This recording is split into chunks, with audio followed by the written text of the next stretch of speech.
שלום לכולם, אני סמדר יפרח מהמטבח שלי באהבה, והיום אני רוצה להראות לכם איך אני מכינה גביניות מתוקות כל כך טעימות שלא תפסיקו לנשנש.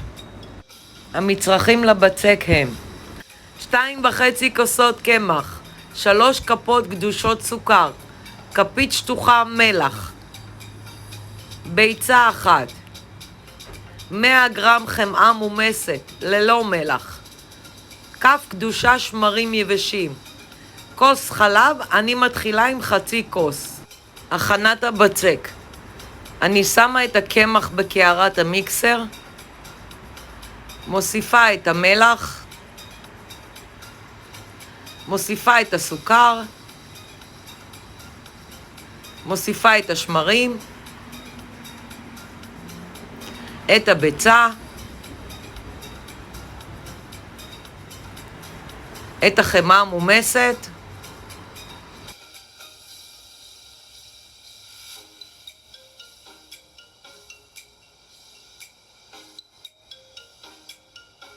מתחילה לערבל מעט ומוסיפה חצי כוס חלב.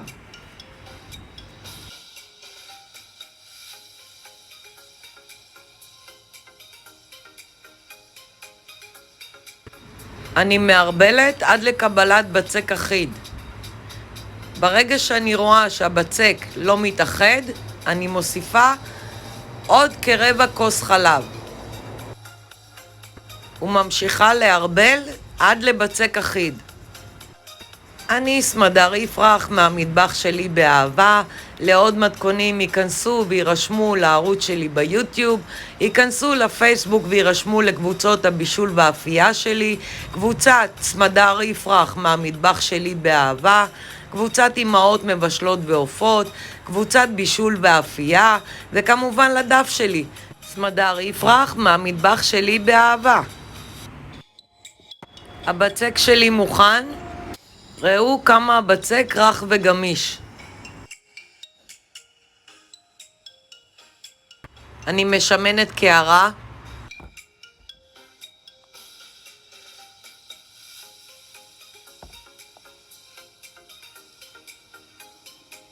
אני שמה את הבצק בקערה, מכסה במגבת ונותנת לבצק לתפוח בערך כשעה, שיכפיל את הנפח. המצרכים למילוי: אני בחרתי בגבינת ריקוטה, בערך 400 גרם, חצי כוס סוכר, כפית תמצית וניל, ביצה אחת, 2 כפות שטוחות קורן פלור, גרידה מלימון אחד וצימוקים. הכנת המילוי: אני שמה בקערה את הגבינה, מוסיפה את התמצית וניל, מוסיפה את הביצה, את הגרידת לימון,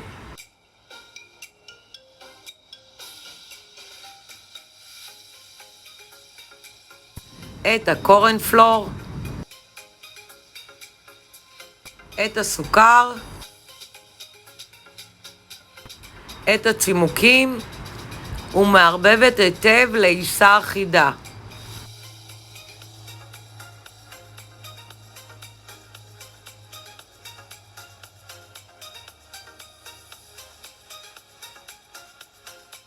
כדי להיות מעודכנים בעוד מתכונים חדשים שאני מעלה, תלחצו על האייקון של התמונה שלי כדי להירשם לערוץ שלי ביוטיוב.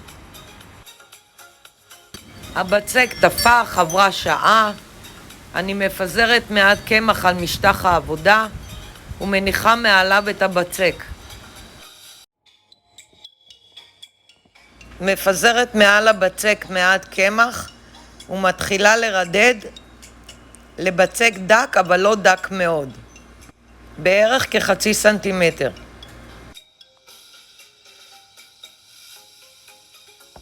אני מיישרת את הבצק מסביב למלבן ארוך,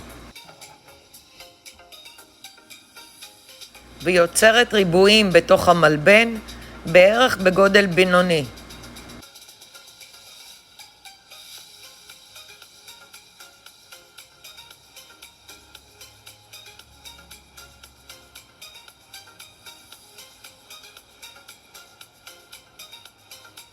אני מוסיפה כפית מהמילוי במרכז כל מלבן. אני אוחזת בשתי קצוות נגדיות ומהדקת, ומוסיפה את שתי הקצוות הנוספות ומהדקת היטב. דוחפת מעט באמצע.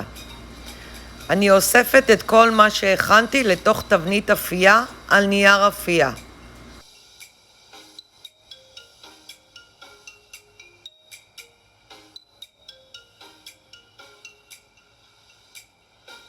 הכנתי גם מילוי עם תוספת ריבה. מתכון לריבה אתם יכולים לראות באחד המתכונים שלי, ריבת תות שדה. הוספתי בערך 3 כפות גדושות מהריבה לתוך המילוי של הגבינה והרבבתי היטב.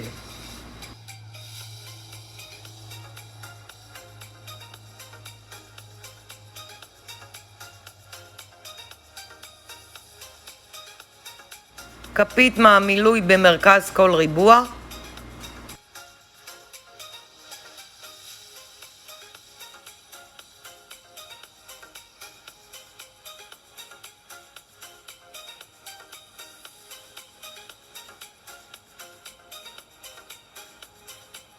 ומהדקת את הקצוות הנגדיות ומוסיפה את הקצוות האחרות, מהדקת את כולם ביחד ודוחפת מעט פנימה.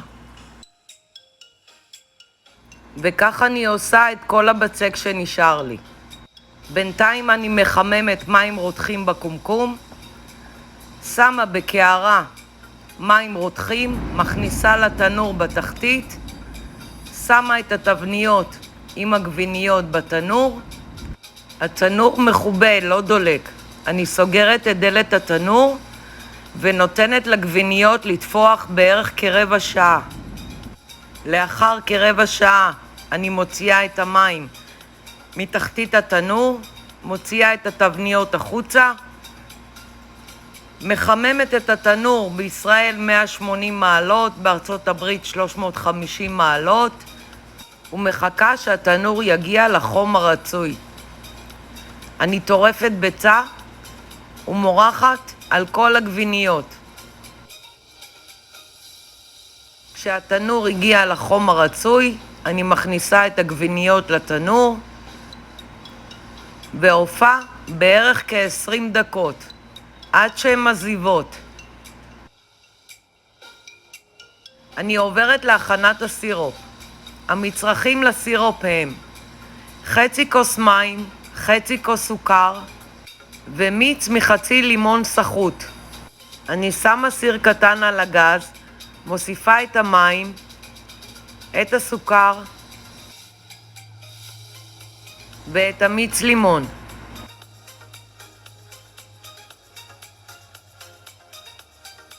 מערבבת היטב ומביאה לרתיחה. בערך כדקה-שתיים רתיחה. אני מכינה את הסירופ קרוב לזמן שהגביניות צריכות לצאת מהתנור, כי אני צריכה למרוח את הסירופ על הגביניות שהסירופ חם. הגביניות מוכנות, אני מורחת את הסירופ החם על הגביניות.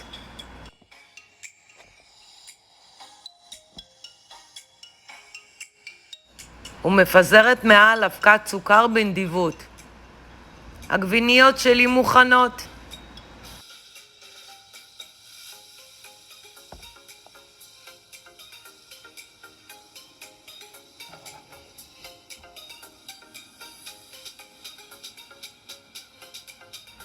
אני סמדר יפרח מהמטבח שלי באהבה.